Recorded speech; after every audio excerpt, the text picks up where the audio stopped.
शिवाय ओम नमः शिवाय।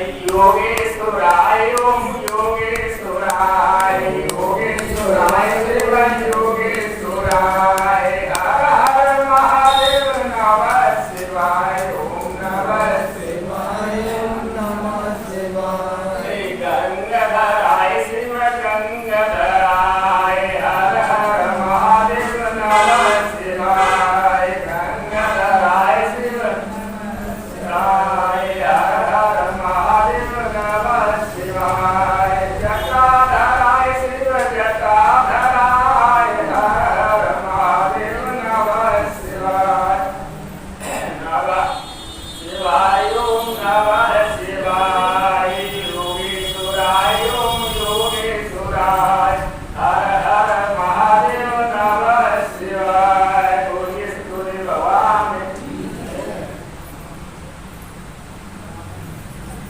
देखो बात ये है कि सत्संग का की महिमा आप बताइए, लेकिन सत्संग का शास्त्रों में वर्णन आया है कि सत्संग करने से सत्संग सुनने से यदि हमारा संसार के प्रति आकर्षण खत्म हो रहा है, परमात्मा से जुड़ाव हो रहा है, तो समझ लो हम सत्संग का लाभ प्राप्त हो रहा है।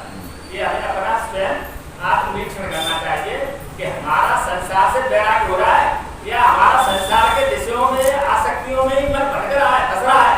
यदि इसमें सुधार नहीं हो रहा है तो सत्संग से कोई लाभ नहीं। तो भगवान सत्संग का यही है कि विवेक जागृत हो, वैराग्य जागृत हो। उसमें भागवत में व्यास जी लिख रहे हैं कि ये सत्संग दान तप तीर्थ योग वगैरह क्रियाएं हम करते हैं, साधना करते हैं, तो ये क्यों करते हैं, इसका मतलब क्या है?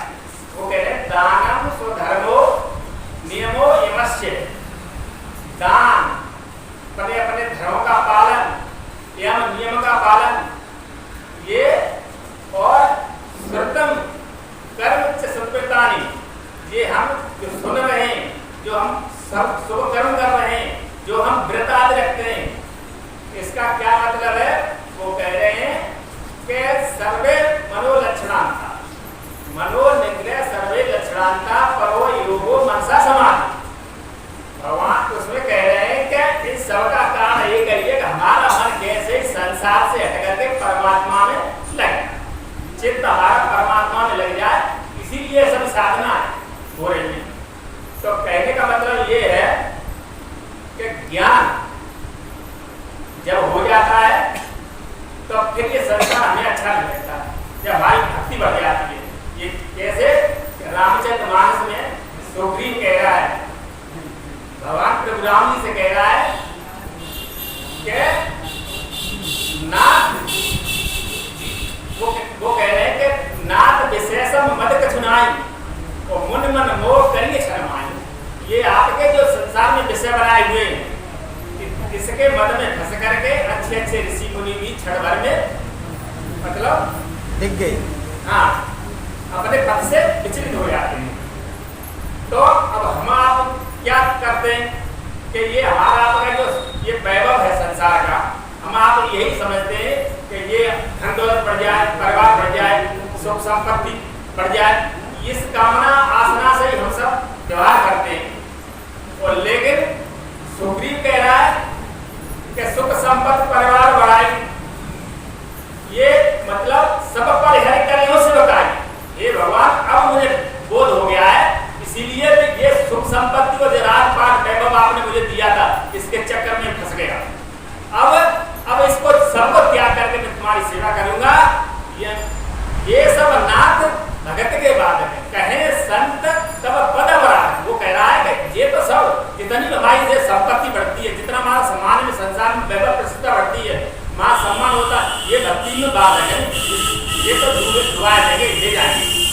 तो फिर क्या कि ना वो कह रहे हैं, हनुमान जी भी कह रहे हैं रावण को, रावण तू भी मद मद में भूला हुआ है, राम नाम अपने गिरा सोआ और देख विचार त्याग मत हुआ। वो कह रहे हैं कि तू राम का भजन कर, तू ये सोच रहा है कि तेरा इतना बड़ा वैभव है, ये छड़बंगुर है, ये रुकेगा नहीं। तब वो कह रहे हैं कि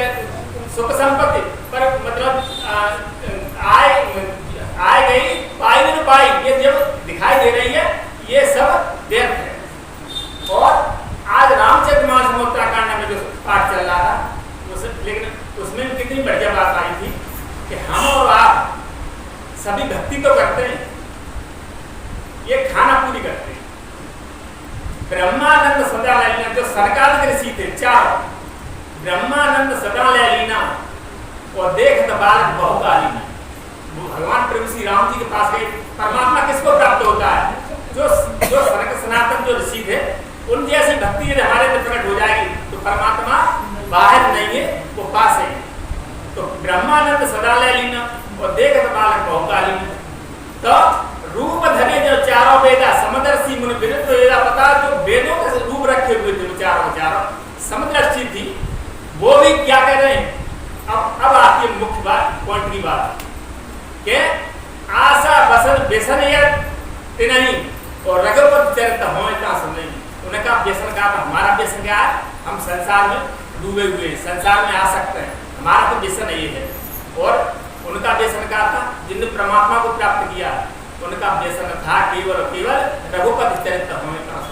भगवान के ज्ञान चरित्र होते हैं, वो मतलब उनकी तृप्ति नहीं होती है।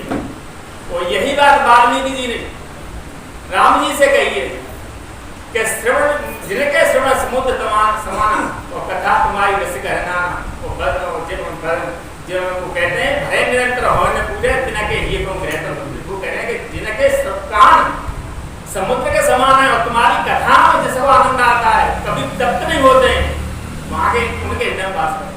तो श्रवण जो कर रहे हैं आप, ये प्रथम भक्ति कर रहे हैं। और दूसरी चातक लोचन चातक जिनका राखी और रहित दर्श या जिनके नेत्र हमेशा तुम्हारे चरणों में लगे रहते हैं, ये बादलों की तरह जैसे चातक दिखता रहता है, कब नहीं होता है, कैसे ये ना। और मंत्रराज जपे तुम्हारा पूज्य तुम्हें सहित परवारा। मंत्रराज